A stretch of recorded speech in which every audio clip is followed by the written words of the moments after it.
खंबीरपणे उभा आहे। असे अनेक विषय मी या ठिकाणी सांगू शकतो। आता आपलं इथंच राम मंदिर आहे, त्या राम मंदिरामध्ये आजपर्यंत जायला मार्गच नव्हता। बांधवांनो, आपण इथे 5 करोड रुपयाचा पूल या ठिकाणी निर्माण केलाय। जर कधी व्यापाऱ्यांची किंवा कोणताही मेळावा झाला तर त्यांच्या तोंडातून आता एकच विषय येणार आहे, पाणी 4-5 दिवसाआड येतं। हो, येतं ना, मी मान्य आहे, पण या पाण्यासाठी आपण काय केलंय? बांधवांनो, ही योजना 2007 मध्ये मंजूर झाली। 14 पर्यंत त्याला कोणीच हात लावला नाही। 14 मध्ये मी जेव्हा आमदार झालो त्यावेळेस खऱ्या अर्थाने तिला चालना देण्याचं काम केलं आणि 17 मध्ये ती पाणी पुरवठ्याची योजना आपण चालू केली।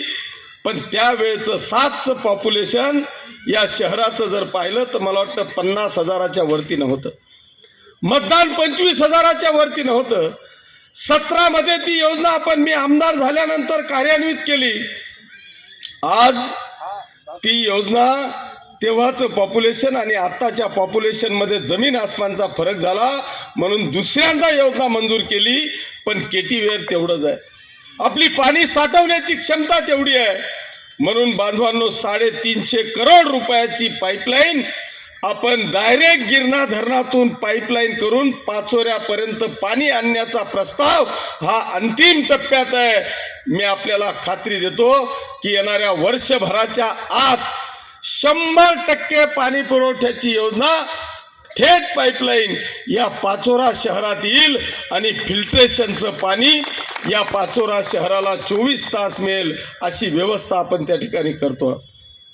असे अनेक विषय, म्हणजे विकास कामांवर मी बोलण्यापेक्षा मी पुस्तिकाच आपल्याकडे पाठवणार आहे। इतके विकास कामं केली आहेत आणि त्यांना अजून आपल्याला काहीतरी करायचं आहे। ते सगळं मी वचननाम्याच्या माध्यमातून देईल, सगळे पुस्तिकेच्या माध्यमातून देईल। मी जर का बोलायचंच म्हटलं तर अजून तासभरही बोलेल, पण तुम्ही दुकानं उघडे टाकून आलेले आहेत, त्यांना बंद करायचे आहेत, त्याच्यामुळे मी जास्त आपल्याशी हितगुज साधणार नाही। पण अनेकदा आपण सगळ्यांनी मला प्रचंड सहकार्य केलंय, पण मी आपल्याला यावेळेस सगळ्यांना हात जोडून नम्रपणे विनंती करणार आहे की माझे सगळे नगरसेवकांनी इथं परिचय करून दिला। एक तरी वाटतो का हा पुढारी आहे?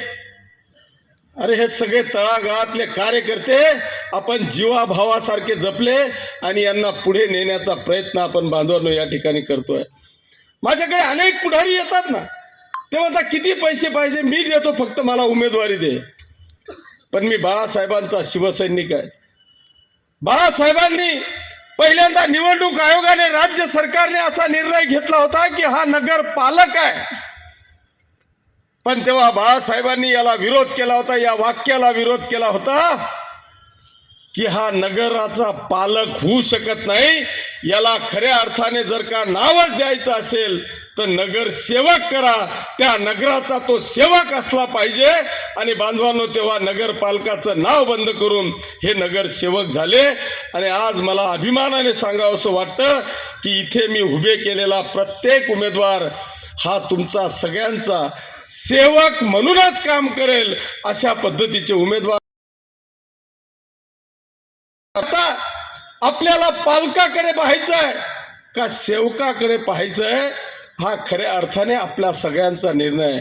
मी आपल्याला खात्री देतो की हा माझा एक नगरसेवक एकाही प्रभागात जर का नाटक केलं ना, त्याचा बी कार्यक्रम लावायची ताकद बांधवांनो तुमच्या सगळ्यांच्या सहकार्याने या किशोरप्पामध्ये आहे।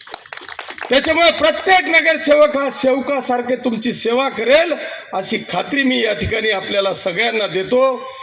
नगराध्यक्ष प्रचारात असल्यामुळे थोडासा वेळ झाला। नगराध्यक्षांना नगराध्यक्ष म्हणजे नगराध्यक्ष पदाच्या उमेदवारांना विनंती करतो की आपण उभं राहून आपल्या सगळ्या सासरे, दीर, जेठ यांचा सगळ्यांचा आशीर्वाद